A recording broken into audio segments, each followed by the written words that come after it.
Hey guys, welcome back to another episode of CDH The Lost, a podcast about CEDH. Today I'm hopping on because I need a video. If I'm being real, I don't have like any topics or anyone else. It's just me today. But I'm just gonna talk about what's happened in the last few weeks, I suppose. Um, yeah, so we're gonna move over here to Moxfield. Um, my 19th love. I copied this from Antonio.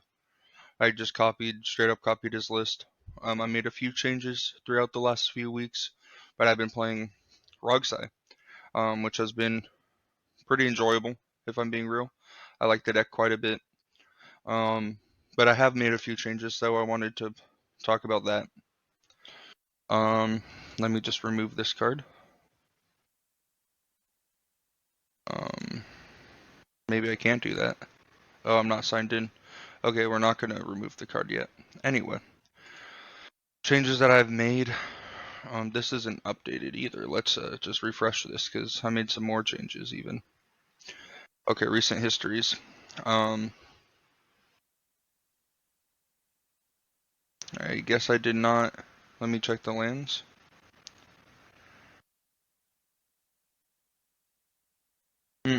Interesting. Let's view the full history. Okay, here we go. So we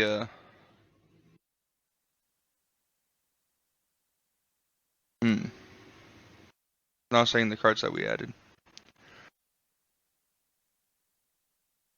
Back to deck list. How many cards? We're at 98. Oh, because I gotta add them to the list. Okay, so we're at 98 cards. Let me sign in then. Sorry about this, guys. A little unprepared. We took out. Let me add these real quick. Raucous Theater and then Thundering Falls. If we go back down to the history now, we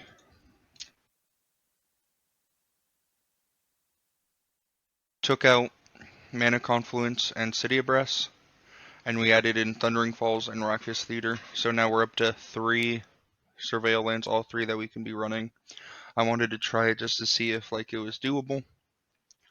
Other cards, I was on Dress Down because I didn't like Burgie, so I was playing Dress Down. Took Dress Down out, put in Warrior's Oath. Just now we have the 3 cards. 3 take an extra turn spells in red, which is pretty good. And then I feel like there was another relevant. Oh, I took out Praetor's Grasp because I'm not the biggest fan of that, and I put in Limdual's Vault. Um, so far it's been pretty good, but I think I am gonna test Praetor's Grasp out. There was one game where Limdual's Vault was still in the deck after a consultation, which if it was a Praetor's Grasp I would have had a win, but I clearly wasn't on Praetor's Grasp, so maybe it does deserve the spot over Limdual's Vault. Took out Firestorm and put in Conqueror's Flail. I just wanted another defense grid, but Firestorm is probably playable. I just haven't put it back in yet or tested it out at all. So we'll see if I end up playtesting it or if I just think that it's not good enough yet. But yeah, we're going to live our lives with that. But that's the current main changes. Fantastic deck. Now I can remove this. I think the deck can be on 3 Surveil lands. I was talking to Jack, who played Rogsi for a little bit before, for like 8 months, and he thinks that the deck only really needs 1. But there's been multiple times now when I play that I sit there and get like a tapped shock land. But if I get one of these, it's like a time walk, as they say. So that's something. Wheel of Misfortune is currently in instead of Time Twister because I play non-proxy events every week, so I just on Wheel of Misfortune instead of Time Twister. But I think that Time Twister is obviously better than Wheel of Misfortune, but for now it's this. But yeah, I wanted to play test some more hands. I just copied their list, so there's an entire considering board, which is kind of crazy. I haven't gone through and looked at it all, but that's where I got the idea of Limdual's Vault. Nasty End is interesting because you can pay 2, sack Rog, draw 3. That's interesting. That might have some playability. And then the lands, of course, I don't think any of them are super good. But you never know. One of these might come back in. Okay, let's get to playtesting these hands. We're on a Adnaz curve of 1.33. The value without Adnaz is 1. So we're basically paying a life per card, which is really good. But we're going to go here. We're going to playtest, and then first thing we're going to do is restart. Don't care about the movies. Here we go. This is our first 7. We mulligan this one. This one, like, you can keep, but I think I'm going to go to 6 because we're a faster deck. I like this Mox Diamond. I think this is a hand we keep, and we're on 6. I'm trying to think about what we pitch here. I think it is this Mox Diamond. Let me go here and then move bottom of the library. And then we draw for turn. We play this. We probably go boom, boom, boom, take 1, Rograk, fish, and then let's say we draw 2 cards. And then we go next turn, we're paying. We can probably pay with this. And then we play this. And then there's a world where we can just like go for the time twister. I'm more incentivized to just go like boom, pass. And then we draw, let's say, 1 card now. We can red blast like Aristic, paying for it. And then we can go here. Next turn, we're going to pay for it with the Soul Ring. And then we can play this land tapped, looking at the top card, put it in the bin. Doesn't really affect us because I think we're just firing off a time twister here. Because we can take blue, have a colorless floating time twister.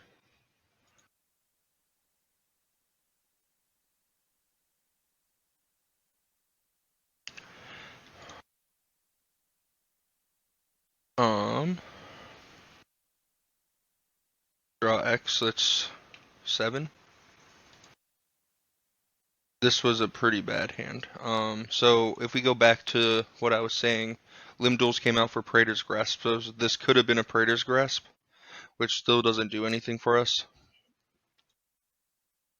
But luckily for us that we do have the fish out still.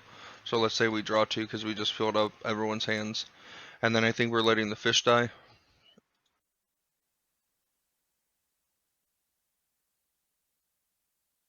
This is remaining tapped. And then we're here. There's a world where with the fish trigger on the stack we can Limduals to still have protection. If we did that, we would have seen these cards. And we're incentivized to go deeper. So let's just play this out. Let's say this is still in hand and we went boom, boom. 1, 2, 3, 4, 5. No. 1, 2, 3, 4, 5. Monomic's bad here because we just twisted.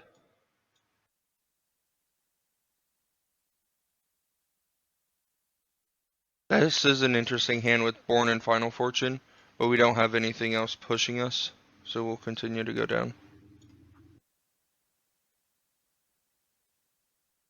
Yeah, so now we're just doing our thing. So let's move on to another game to see that this is a bad first 7. That's mulligan. This is a good, interesting second 7. There's an idea that Rebel said in a recent video that they posted, where just keep hands with a lot of mana, and then you'll draw into your good cards. So we're going to try that here. Say we're going second, we can go draw. Then we can go boom, boom, boom, because we're not using that for anything. We can go boom, boom, and then we can fetch, find a land, probably sewers.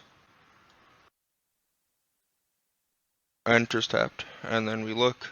It's a force of will. We probably bin that, and then we go to our next turn. We get a demonic tutor. So this is now pretty good hand, right? Because now we play this, and then say Dockside is just positive. We go to 3. We can boom, use this colorless demonic tutor, go get Thoracle, present win if we think the time's right, or we can tutor for like a Ristic Study or something like that. So that was a decent hand. Restart. I would mulligan this. So we're going to second 7.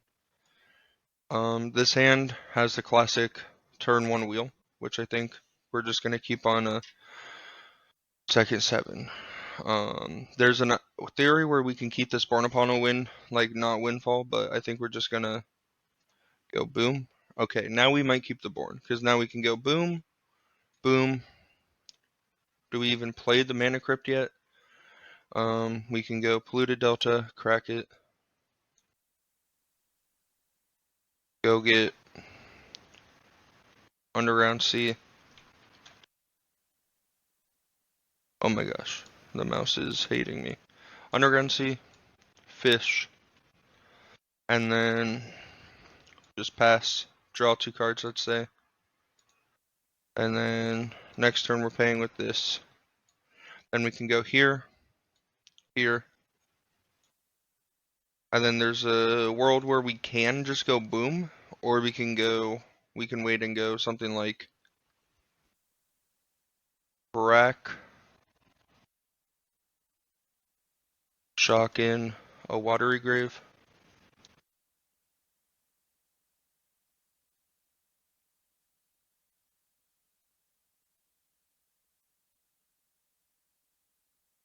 Have a colorless floating. Cast Born. No, not Cast Born yet. I was trying to do like this and the wheel, but I don't think I'm able to do that unless I draw good cards. So we'll just cast this Born.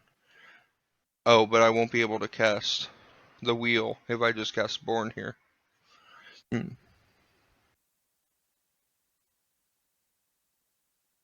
Maybe I'm just bad at counting. Okay, I kind of screwed that up. So let's go to the next hand. Mulligan, second 7, down to 6. Down to 5, I think. That hand doesn't do anything here. This hand is a keep. It's a turn 1 Ristic Study, which is pretty good. But it is down to 5, so we have to put 2 cards on bottom, which I think we just full send in.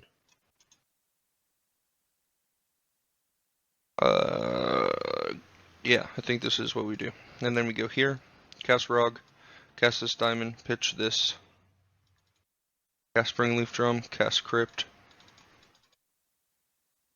Ristic, and then we draw 2, let's say, and then next turn, and then we can go here, and we have a Necropotence that we can just slam. And then let's just take 5. So we go up to 7. And then we've taken, let's say we failed the Crypt, and then we've taken 5 more, and then let's say we got hit by 2 1/1s. Next turn, we don't draw. Let's say we lose 3.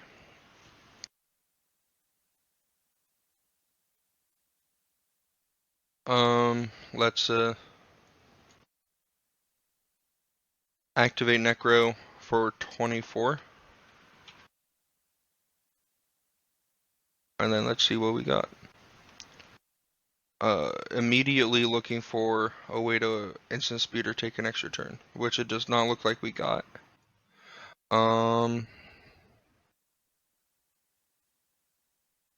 Is there a way to instant speed draw something?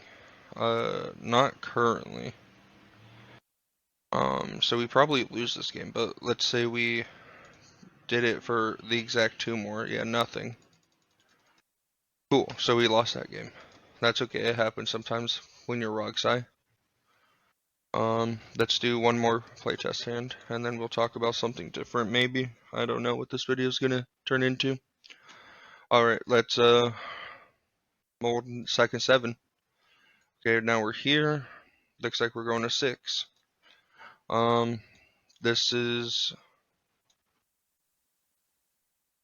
probably a keep. It's a 6, so we have to put a card on the bottom. It might be Springleaf Drum. No, it's probably Force at Will. I think it's Force at Will. That's what I'm going to put on the bottom. And then we can draw. Rogrek. Chromox. Yeah, it needs to be Chromox first. Exiling. Chain of Vapor. I wish not to draw on the Wish Claw there, actually. Because Chain's a ritual.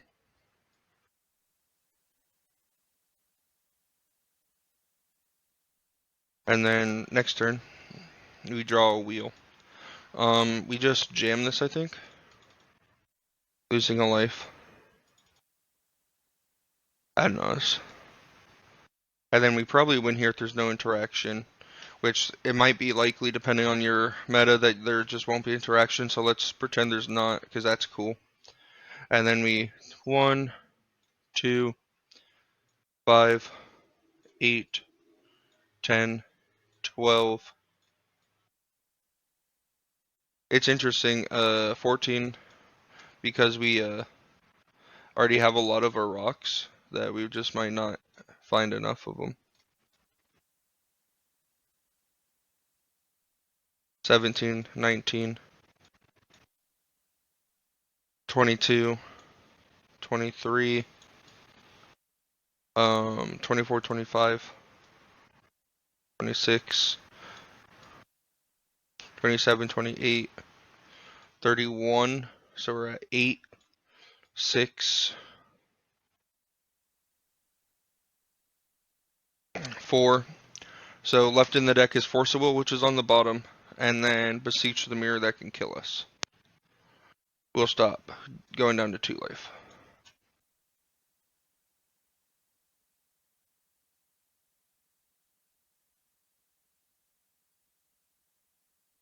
Let me just click this down. Don't think it really matters. We're at 2 life. And then we have our land drop we get to make, which we hit 1 land. I guess 2 lands the entire time. Verdant Catacombs and Bloodstained Mire. I suppose we're gonna cast this. We had a Lotus Petal. Oh, these are also in our hand. We hit tons of land. What am I talking about? We're just gonna play this Valk Island then. Lotus Petal. Mantle. There's a world where we can,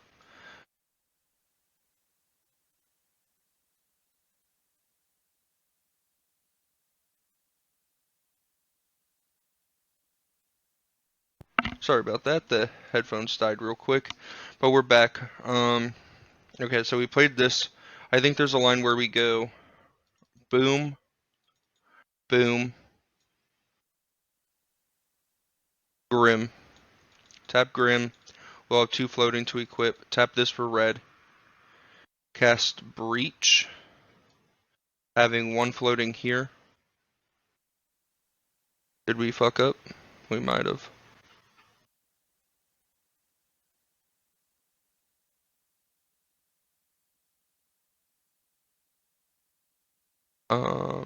I guess we have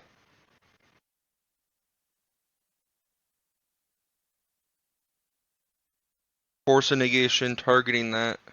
Pact targeting that. We have 1 colorless floating.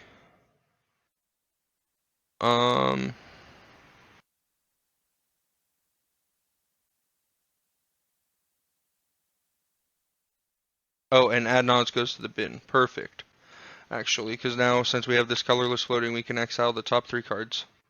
We get this back. We crack this for blue. Cast Brain Freeze, targeting ourselves, mill ourselves out, and then we have our Thassa's Oracle line, which is a sick line. So that was a turn 2 win if there was no interaction, but there probably would have been. But we would have had the wheel on the following turn to refill our hands to find something bigger. So that's pretty good. Alright, let's go back to the deck list and talk about my experience with it.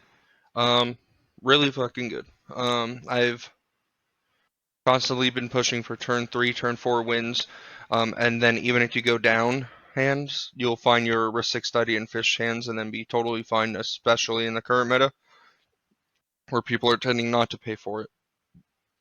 Winter Orb I think is sus. I've played it once and it did come up. It was pretty relevant, but I don't know if it's a card that we need in the deck list.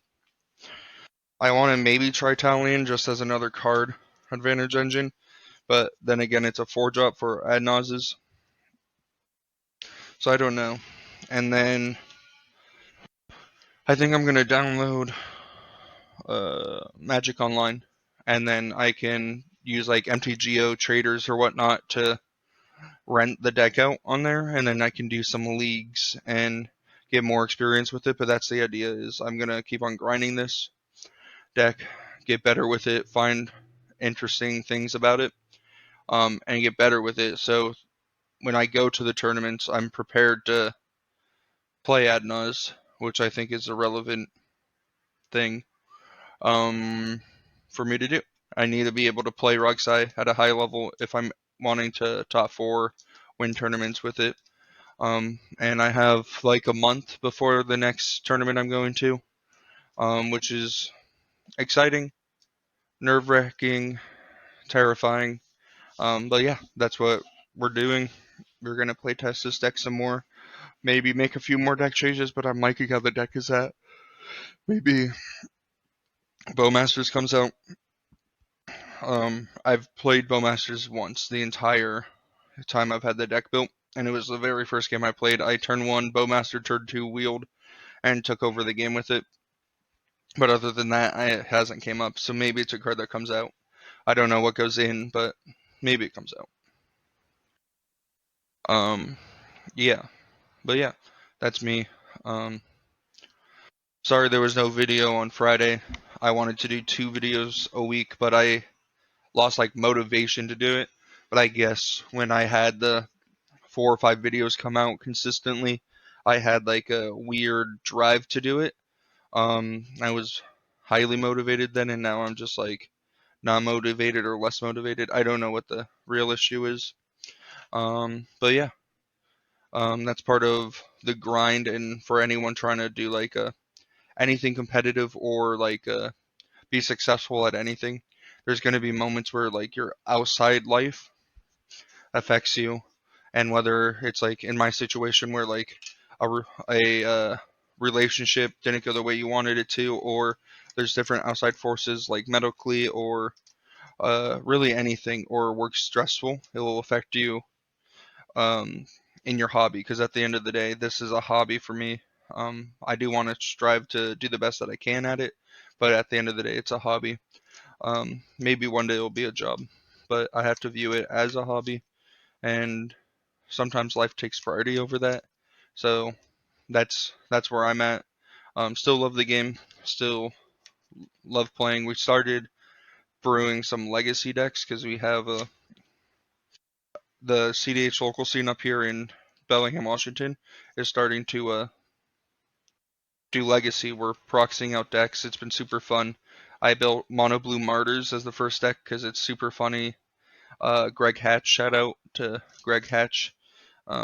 He always plays weird legacy decks. And then I'm gonna brew one of my own decks. We're gonna try Lantern Control, I think. So that's something that's fun. Um, and then I guess goals for me in the upcoming months.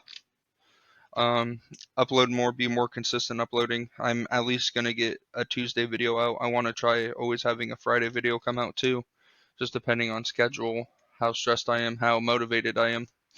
And then I'm gonna try working out. I'm gonna go on walks, The goal was 2 walks a week, and I had that 3 weeks ago. Haven't gone on a single walk, so that's really good. But that's okay. It's all part of the mental. Um, we're gonna get there. We're gonna have a better life for us, ourselves, for a magic life even. Because I think that's a big part of like even tournament prep is you have to be physically fit in order to perform super well at tournaments. You can't just go in there eating junk food and stuff like that. You need to be able to drink water. You have to stay hydrated for your brain to work and function properly. You have to eat a good breakfast in order to make these crucial game decisions. Because there's a stat for like chess. Like Magnus Carlsen loses like 10 pounds every major tournament he does because of the mental capacity that it takes. And Magic is named the most complex card game in the world, and that's regarding their 1v1 system. And this is a four person 1v1v1v1 tournament style. So we instead of just one per opponent you have to think about and all the decisions, you have three others, and then on top of that your own, which is a crazy thing to think about. So you have to be physically fit, and I'm doing it mainly for my own benefit, I think, more than Magic itself.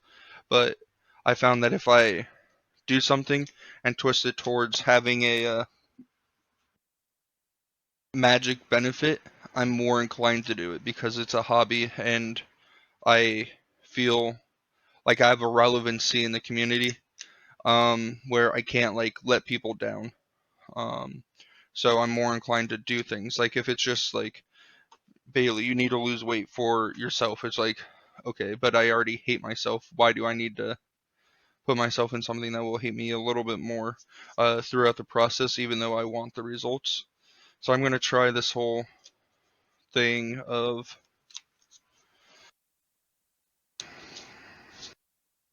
getting fit, but use a magic slant on it to potentially make it easier on me. Because I need some kind of motivation other than you need to do it for yourself. But that's where I'm at.